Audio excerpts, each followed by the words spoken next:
Oh, man. How you doing tonight?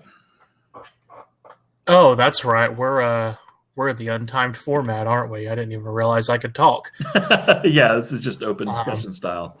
Although, I've got a little case and everything, but yeah, I haven't done one of those in a good long while.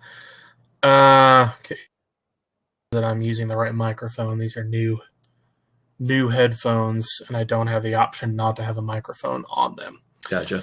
Sound good here. Okay. All right. Well, I will let you kick things off Okay. here. So my preface is this is a topic that my wife wanted me to do, so not a personal Excuses, vision of mine, excuses. but I thought it would be fun. She really likes cryptids and Bigfoot, things like that. And we travel around to national parks around the country, so we're pretty into exploring the outdoors and into conservation in general. So the topic is cryptids should have endangered species conservation status. And this is inspired by, I think, one of the Washington counties gave Bigfoot endangered species status back in the day when Bigfoot was, well, it's been a big thing for some time, but when it was really heating up in Washington state. So, definitions cryptids is a term for plants and animals which are not currently known to science, but are claimed by folklore and legend. Bigfoot being one of the best examples. An endangered species, animals and plants considered to be in danger of extinction, typified here by the Red List, which is maintained by the International Union of Conservation of Nature, the IUCN, but it's also a designation under Fish and Wildlife and under U.S. law, which is a little bit more specific in some ways. There are credentials by which animals can get onto these lists. I'm taking a very broad view of the term. However, we can talk about the specific regulations, but I'm saying that some room should be made for these kinds of animals, for these kinds of lists. Maybe given their own special status, but we'll see. Observations. Cryptids, very popular subject of folklore and imagination. So Bigfoot, Loch Ness Monster, these are all well known throughout the United States and throughout many nations around the world. Some in different regions, they have different names sometimes, but general idea for these creatures has been around and fascinated people for ages. Many endangered animals are less well known, especially worldwide. People who follow conservation, who are very close watchers, know many of these animals. There are a few, big marquee animals, black rhinos, elephants, various kinds that are well known, but there are many species that are on the endangered species list that most people have never heard of. There are a number of cryptids that have been found over the years and are now ex-cryptids, such as the Hoan-Kiam turtle, which was found as recently as 1998.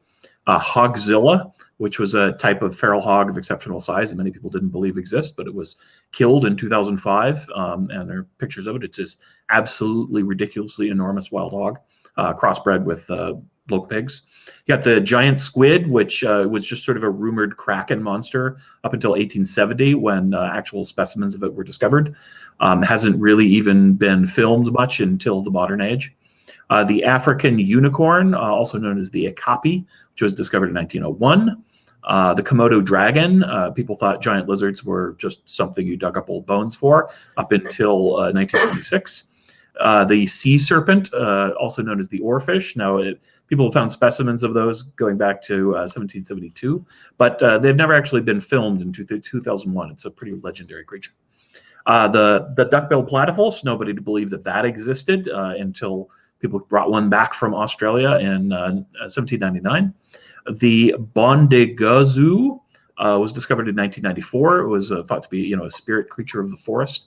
People dismissed it as some kind of kangaroo, but they did actually find the actual specimen. It was unknown to science until then. The devil bird of Sri Lanka has been identified as, due to the description matching of the spot-bellied eagle owl, which wasn't identified as a subspecies until 2001. So we continue to find some of these creatures of legend in remote places around the world. So it is not implausible that protecting them would have a real effect.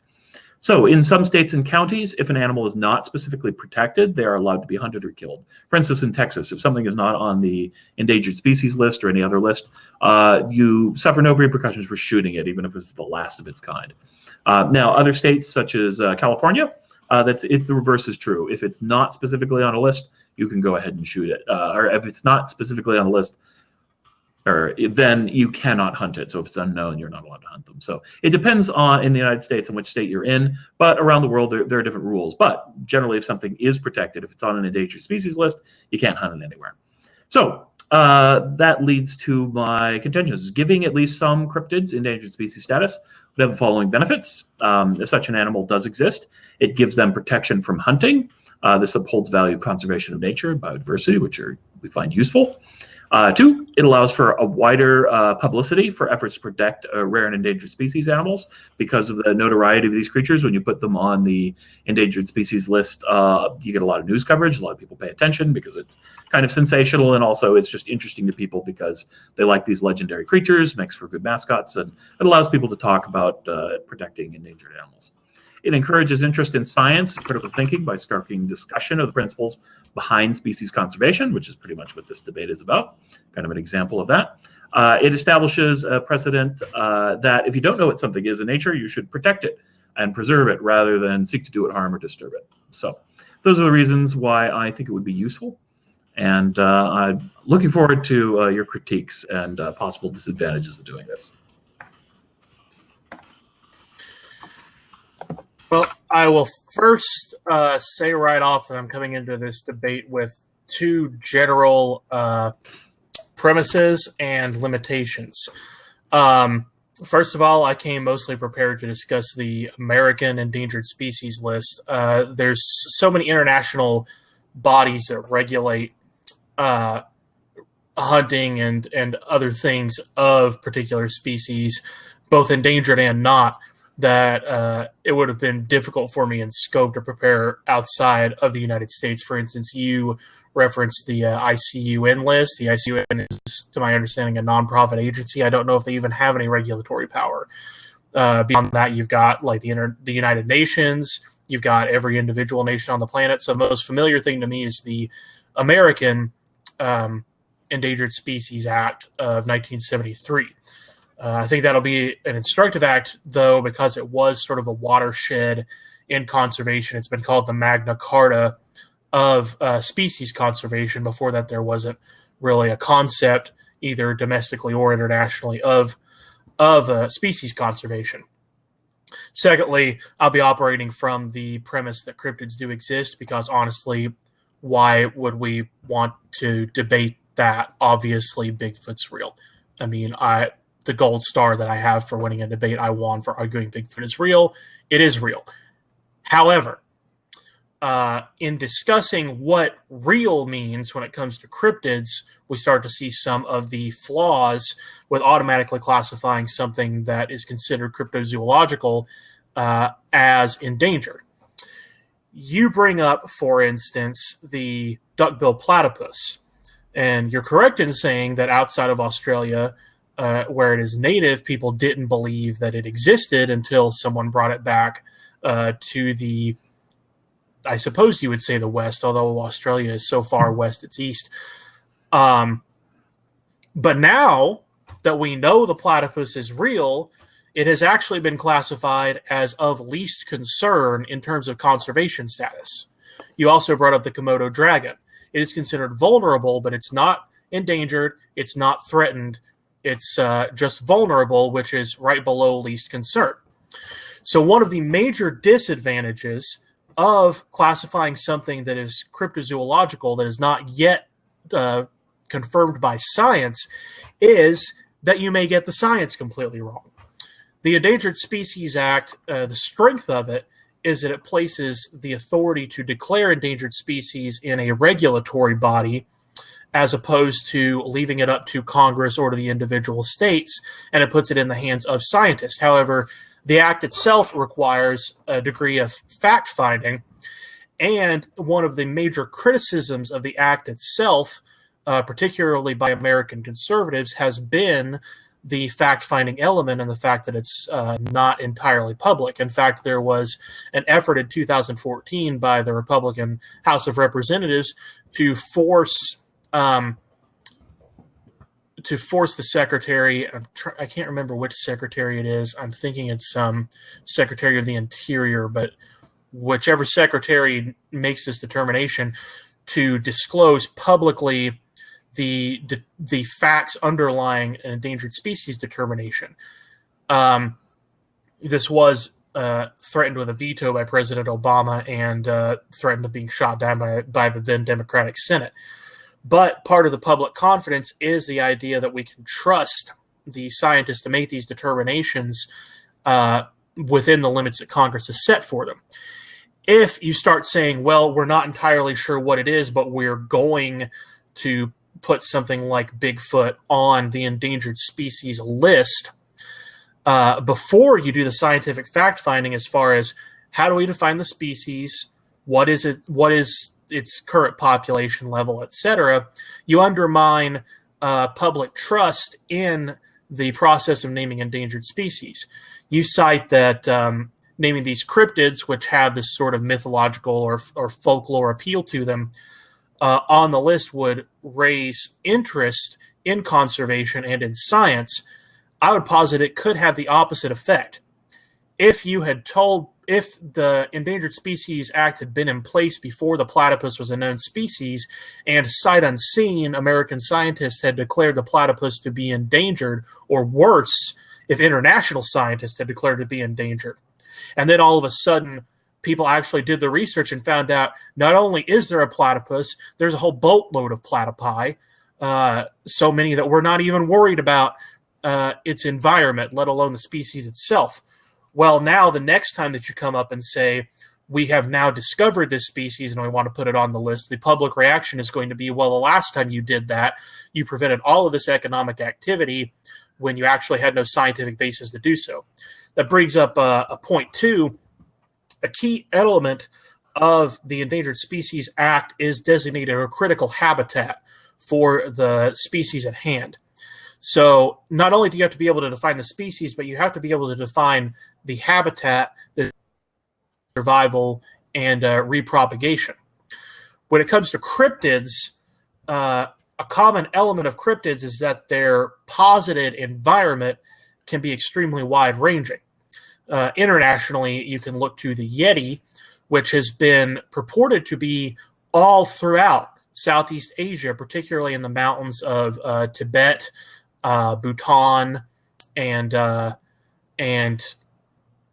whatever. There's another country that's adjacent there that is escaping me.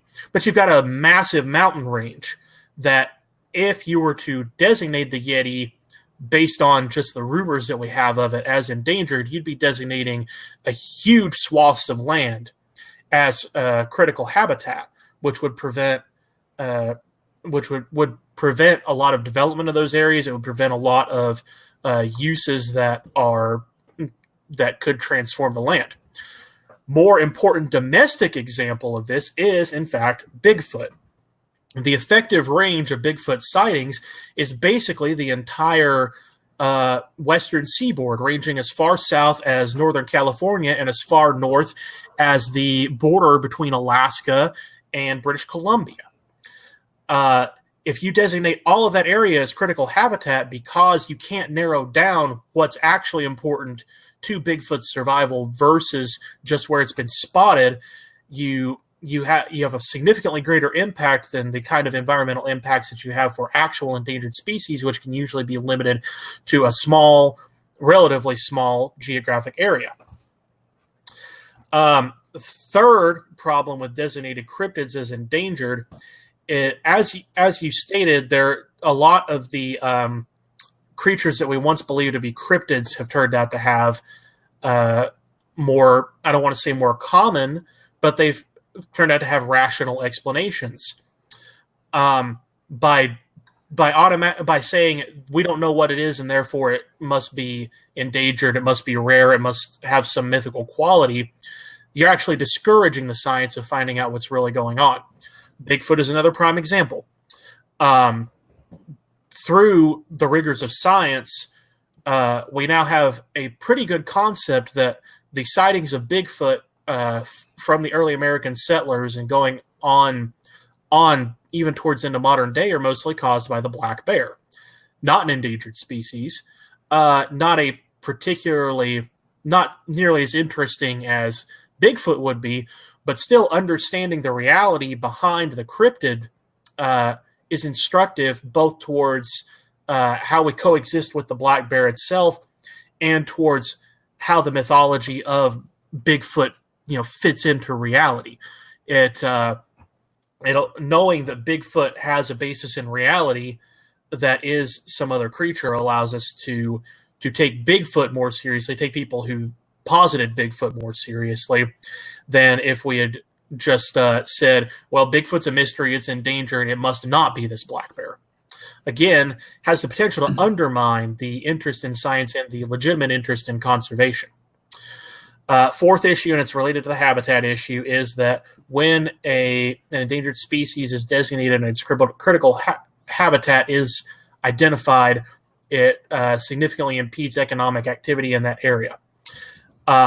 This has, of course, broader concerns for the economy. I mentioned Bigfoot earlier. What if you designated the entire Pacific Northwest as a critical habitat for Bigfoot? You would have stifled the entire logging industry in that area, not to mention the development of metropoli like Seattle, like Vancouver in British Columbia, like rural Oregon. So I'll turn it back over to you for your commentary on that opening salvo for me, which turned out to be a lot longer than expected. We got the 45 minutes, so I was going to jump in and mention that depending on how you classify them, you could have Bigfoots down in Florida and Louisiana with the skunk ape. We were down there and visited the skunk ape research center while they were there.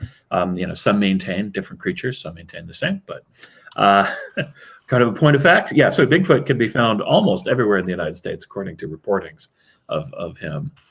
Let's see. Let me talk about the habitat first, because I have say perhaps a cheesy way out of that one, or my comment on it. I don't think that you could say that the habitat for Bigfoot or for other cryptids is specifically identified. There may be some exceptions. Let's say if you're discussing the Loch Ness Monster, you have a pretty clear habitat designation, the Loch Ness Loch, right, and which would be where it lives. But I think let me circle back to that, because I think that's one of the counter arguments to what I'm about to say, which is creatures are unknown to science, and if they're unknown to science, we don't know what their habitat is.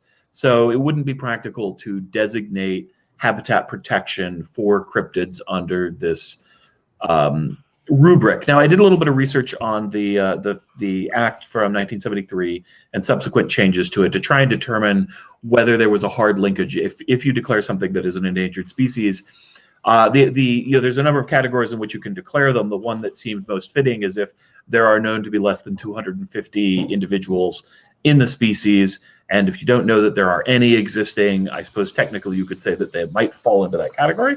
Legally, I'm not sure whether you can argue that or not. But one of the counterpoints would be to create a special category for species that are presumed that they may exist, that there is some foundation and claim to them, but we have not yet cataloged or identified them. And in those cases, it would be understood that there wouldn't be a particular habitat to protect until such time as you actually do identify these species and make them known to science, at which point they wouldn't be cryptids anymore, which has happened a number of times. And then you could protect their habitat because you've identified where they live, and you have a lead, as it were, to figuring out where they are. Now, I suppose if Bigfoot were discovered and was known to science, not as a black bear, but as sort of a great ape kind of a creature, then identifying what habitat he actually does encounter, if the sightings are true, that could have significant economic impacts. But I think at that point, if such a creature actually does exist, then those impacts may well be justified. We justify them with other animals that are less remarkable than a semi-intelligent or highly intelligent hominid living in the forest would be. So I think at that point, once you've identified them, it would probably be worthwhile. So that's my response to all the habitat things, both the economic impacts and the others, is that until we know that the creatures are known to science, that wouldn't be an element of their protection. The idea would only be that these creatures, if they are found by anyone, would not be legal to hunt or take in the process of discovering them. So you would have to leave them be and let them be protected. Now, if science officials or Fish and Game Wildlife officials could get involved and come and see these creatures and identify them, well, they may have permission, in order to capture an animal or maybe kill one for the sake of understanding science and better protecting them. But the general public and commercial enterprises would have to protect and respect these creatures if they were actually found or discovered. So that's my response to those 2 points, number 2 and number 4. So number 1, delegitimizing the list, I think is certainly a concern.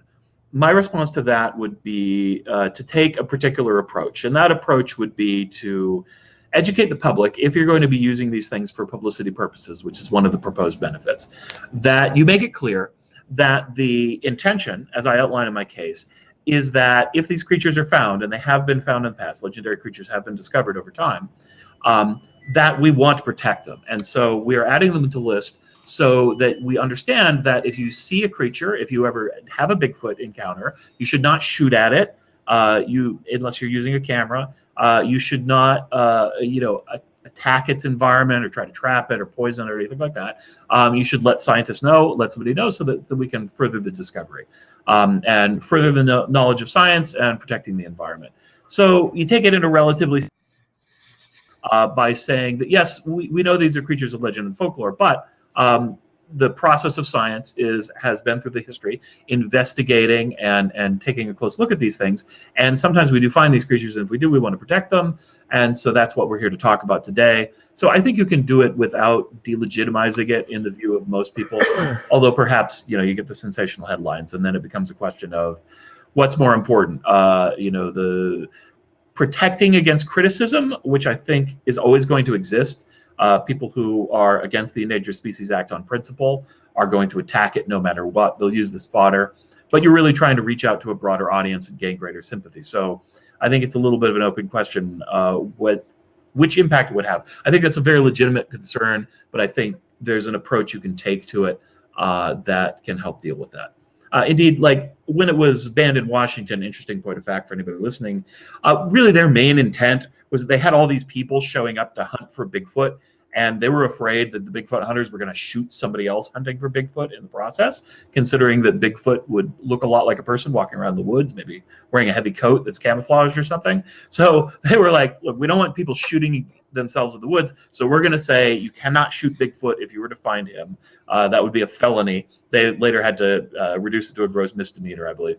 But they did that with another purpose and intent, and also because that would get a lot of attention. Everyone would know that it was happening, and you should not go hunting Bigfoot. And I'm sure they were also happy for the extra tourism. So that was just another way to get the word out. So people can use these things to their advantages. And that's partly what I'm proposing. So number 3, discouraging science by having mythical qualities. I'm not sure I completely understand. That's what I wrote down as kind of a summary. But basically the idea is that, we may have discovered that, many of the Bigfoot sightings are actually bears. A lot of the Bigfoot prints are bear prints, that kind of thing, which I agree with. However, I think, again, you can approach these subjects in a way that's scientific and understands that and includes that as part of your rationale.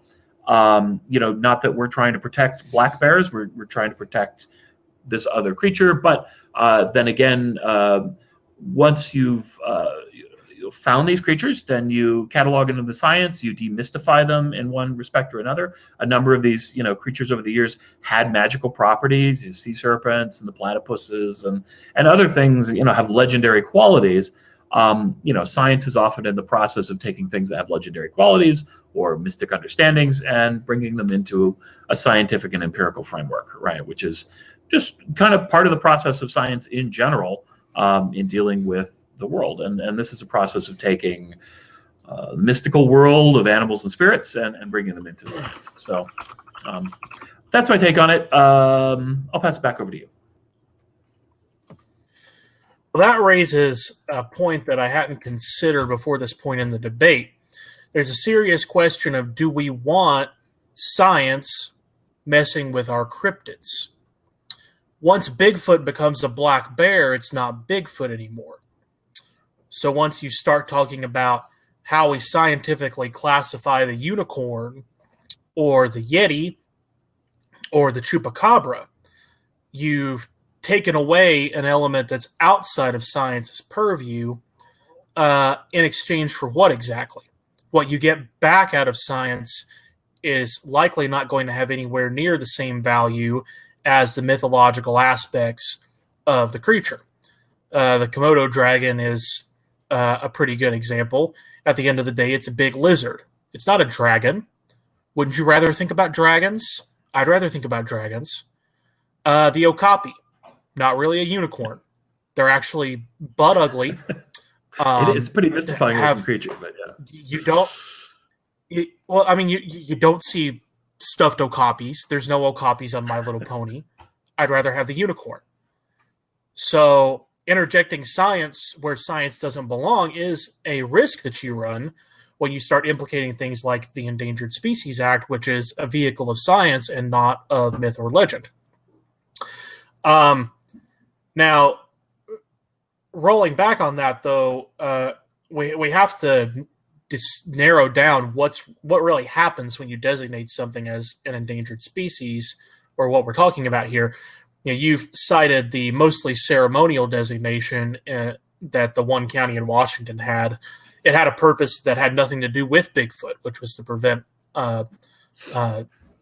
prevent people from getting shot, and it had minimal legal effect in and of itself, because if you do shoot a person, that's illegal in and of itself.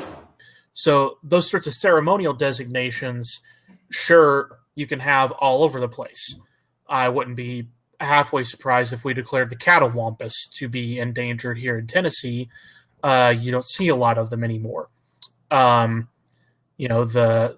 snipes, I never did catch one of those. So who knows how many of those are left in the wild. But for instance, you say we wouldn't necessarily have to designate a critical habitat for cryptids. When we're talking about the Federal Endangered Species Act, it actually requires that a critical habitat be identified because, A, that was identified as the thing that separated basically a creature that had a critical habitat they found was twice as likely to come back from endangered status back to threatened or vulnerable status, or even least concerned status. So designated something as endangered in terms of conservation status and in terms of legal status without designating a critical habitat for it would be of limited value or effect. It would be almost along the lines of that ceremonial designation that you cited in Washington. Second thing that you've cited, and this is perhaps more pointed, you've noted that species that are have the endangered designation, there's limits on hunting them or on even killing them outside of reasons for hunting. Actually, there's an instructive limitation to the Endangered Species Act, which says even if a creature is identified as endangered by the Secretary, if the Secretary then further determines that it's a pest, then you can still kill it. When it comes to cryptids, one defining characteristic of a lot of cryptids, especially ones that we encounter here in the Southeast, is they tend to kill things we don't want killed. You've cited the skunk ape in Florida. I mentioned the cattle-wampus here in Tennessee, and the Appalachian region, largely considered to be a cat-like creature, somewhat skewed in appearance, but mostly what people liken it to is a coyote. It comes and it kills your chickens, or it runs off your cattle. The chupacabra, ranging down toward Texas and down in Mexico. When those have been encountered, and there's a likely explanation for the chupacabra is it's a really mangy dog. But when you have a chupacabra encounter, it's usually because livestock or pets have been killed by this creature. So you have a lot of cryptids that if you gave them endangered status, you would be preventing people from defending their land and their property. And you might be doing so without a scientific basis to believe that the creature is actually small enough in number to qualify as an endangered species, because it being a cryptid, you can't quantify it the same way that you can a known species, and you might get it completely wrong, as I mentioned with the platypus. Now that brings me to your mention about the definition of endangered in terms of numbers left in the wild. Well, we have to remember there is a designation below endangered, and that is extinct in the wild or extinct period. Those are the proper designations that we give to animals where we don't believe that any actually exist, or there is no scientific evidence that they exist. Here's the irony. Extinct species receive absolutely no protection whatsoever under the Endangered Species Act. Why? Because there aren't any to protect. Cryptids, by definition, are creatures that we're not sure that science, as you said in your opening speech, cryptids are defined as species that science can't verify the existence of, or that are not firmly known to science. Per se, if you're going to give them a legal definition, that would suggest that, if anything, cryptids have to be identified as extinct in the wild, or just not defined at all. In either case, they receive no protection. In either case, they're not eligible for conservation status. This avoids all the pitfalls that we've discussed of giving endangered status to species that don't necessarily deserve it. Meanwhile, if cryptids, another thing we have to consider about cryptids is a lot of times they're sine qua non. There's one, the Loch Ness Monster. As far as we know, there's only ever been one. Bigfoot. As far as we know, all the Bigfoot sightings have been attributed to a single Bigfoot by the original observers, even though we now believe that there's another explanation for Bigfoot. The Yeti, the abominable snowman, is another example. So these are creatures where there might only be one even in existence in the first place. The purpose of endangered status is to allow populations to recreate themselves, to rebreed. If there's only one left, there is no conservation reason to give that one any special status because it's not going to breed. And as far as we know, most cryptids have fallen into the category of mammals, reptiles, or fish. They're creatures that normally would reproduce sexually. We don't anticipate that most cryptids, as we understand them in this discussion, are going to reproduce asexually. So why are we bothering to leave their land alone so that they can just hump nothing? Sure. Can I jump in the interest of go time right here? ahead. Yeah, okay. So, you can okay, have well, the rest. actually, I want to do a little discussion on a couple of these. So, I agree with you on the only one distinction. Protecting the Loch Ness Monster, if it is an individual creature, doesn't make a whole lot of sense. Presumably, someday, if it is some kind of ancient monster, presumably it will die of old age, and then that will be the last of them. I don't know. But yeah, I would agree. If the idea that there's only a single in the population would not make very much sense. When it comes to the extinct example, that's interesting. I'm glad you dug up the research on that. I tried to find out what the protection on extinct animals was, but I really couldn't. And so, my presumption was there was none. I think that might be a mistake. There are creatures that were thought to be extinct, and then later we found some of them. That happens actually fairly often. So I would argue that it would be good to have some level of protection for extinct animals.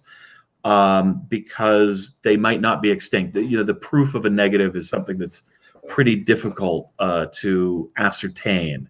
And if that were the case, if there was some level of protection, which may be downgraded such to, again, that you're simply not allowed to hunt these animals or kill these animals if you were to positively identify one, then they deserve that kind of protection. And you could put the cryptids in with them as animals that maybe are not extinct, but we are not sure. We have reason to believe they might exist, but we don't positively know that they do. So I think that would be kind of a superior solution. And, because it's not a formal debate, it's not a competition necessarily. I'm certainly open to changing, admitting that cryptids as specifically an endangered species, as it's described in the U.S. policy, might not be the best idea. That it might have some advantages, but it clearly could have some disadvantages. A superior proposal would be to establish a category for extinct animals or animals that have reasonable suspicion of existing due to legend and folklore. and eyewitness testimony, but we don't have scientific proof for, and that these animals are protected under a ban of intentionally harming them or trapping them, with the intent to capture said specific animal. I think that would help deal with the very rational idea and critique that people might be trying to protect themselves or their property from some animal. They don't know what it is. They might suspect that it is a chupacabra or some other creature. But if they don't know, and they're taking a shot in the dark and they happen to hit a chupacabra for the first time ever, then we can have some clemency to this fact because they were defending their life or their property, which I think is a reasonable exception.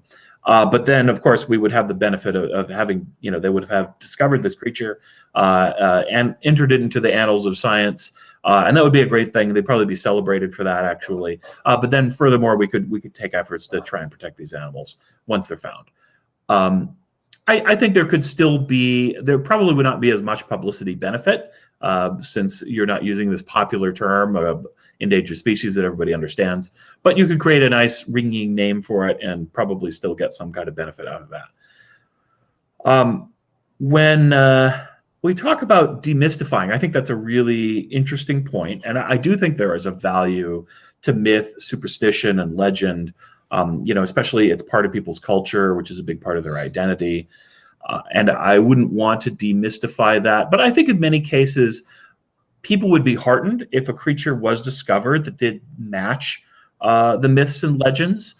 Perhaps, they could still attribute spiritual significance to it. Native Americans and many other cultures attribute spiritual significance to animals that in science we consider to be empirical. So, brown bears do not have magical qualities according to the Western tradition. However, even though they are known to the Western tradition and to science, they still have mystical qualities to many Native American peoples. So I think those two things can coexist, that Western science can discover animals, and we can say that this is the unicorn. If other people do not think that is a proper unicorn in their book, well, that's fine. There's nothing really stopping them. Science is not saying that you have to abandon your belief in a white creature that can be ridden by virgins with one horn that's very beautiful, etc. That's basically a horse with a narwhal horn on its head or something. You can still believe in that. But we found this really weird animal in Africa that we've never known before, and we're fascinated, and maybe we'll learn some things about its DNA and its evolution, and that's great. So I think you can have your cake and eat it too in that process. You just want to do it with that in mind. And I think in a way, actually, I watched my wife and I watch some shows like on the Discovery Channel where people go hunting for cryptids, right? And I think these shows are pretty neat because they combine two things. They combine the legend and lore and the mysticism, and they talk about that. They talk about what the legends are. They interview the local people about these creatures, and they take it generally pretty seriously when they do that. They're not doubting or laughing at them 99% of the time. There's a couple instances where people get pretty silly with them, but generally speaking, they're being respectful of these ideas and these cultures, and they're sharing them, and they're teaching other cultures about them. But at the same time, they're also engaging in science and the process of looking at evidence critically and trying to determine whether A, they can find a source for these legends, a real creature that may have given rise to these legends, or B, if they can actually find a creature that's unknown to science. And both of those are exciting possibilities. And so I think those programs, such as Destination Truth or Expedition Unknown, which are two of my favorites, do a great job in treating these ideas with respect and using science and engaging the audience and promoting conservation all at the same time and being entertaining. So I'm pretty fond with that. So I don't know, what do you think about this sort of counter proposal? Well, for one thing, we would have to call it something other than endangered species, at least for purposes of American law. I would question the efficacy of an intent test when it comes to killing or capturing one of these cryptids that is actually harming one's land. First of all, when under the endangered species paradigm, even if it's harming your land or your property or your animals, you can't kill or even relocate an endangered species. So a lot of farmers out west ran into this problem. You may recall there was actually an armed protest over it because the federal government wouldn't let their cattle graze on land they thought they had the right to graze on because there was an endangered turtle out there. The chupacabra is a prime example of what I'm talking about. The chupacabra is a cryptid that is in fact defined by the fact that it is a harmful pest.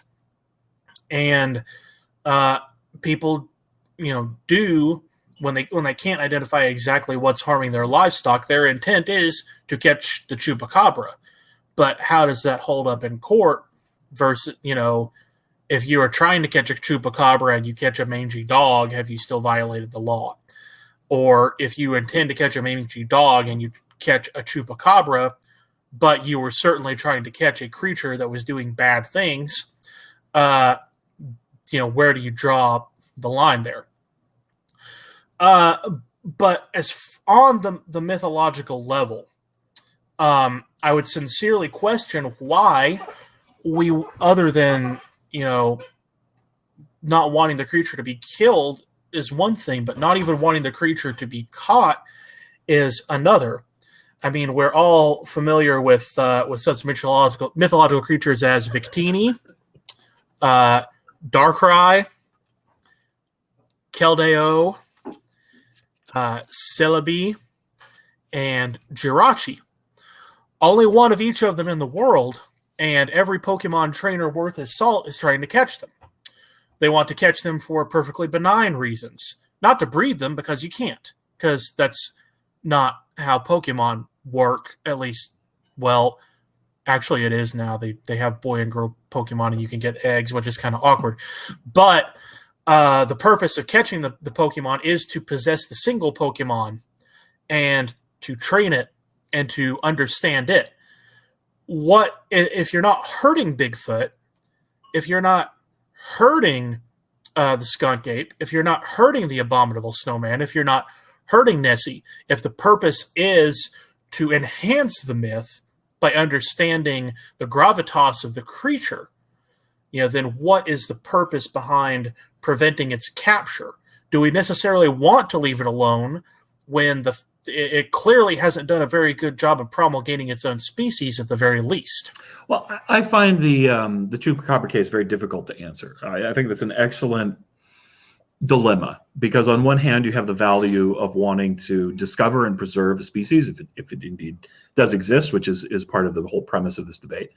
And on the other hand, you have a creature that's basically a pest and maybe dangerous to people as well if you're not careful. And I don't want to endanger human lives just for this purpose or their livelihoods, especially a known livelihood and a known problem versus an unknown creature and a possibility that it exists, even though we would deem the chances relatively slim. So I think that's a difficult question that I'll leave open, and I can't completely satisfactorily answer. And I think is also a problem, say, in Africa with creatures that are known to exist and that come into conflict with human livelihoods. So I'll leave that for another time. Also, the Pokemon is slavery debate should perhaps be breached another time. I've always contended, although I've played Pokemon games early on, and they had breeding for a long time, that they're very kind of creepy and weird for children games, but also very fun. Oh, but Pokemon very clearly have free will. For instance, there's a reason Ash's Pikachu has never evolved into a Raichu. It's because Pikachu is given the choice, and Pikachu does not want to evolve. I believe in the case of cryptids, we could also preserve their free will by not forcing them necessarily to be trapped. Nessie can be captive if we consider Loch Ness to be a place of captivity. I would, my response to that, and I think I have a decent one, is to say that I think if you're a trained professional, a biologist, or others that you want to hunt these creatures, you could get a license in order to capture them. And so long as you follow specific rules, right? It's not that no one could ever touch them. It's just that the general public is not allowed to have a go at it. Well, I really All enjoyed right. the debate. Thanks for taking it up with me. I hope my wife is satisfied. She's laughing in the background. Okay. All right. I look forward to having you accept one of mine. I've got to refill my card, so All be right, on we'll the do, man. lookout. All right. Take care.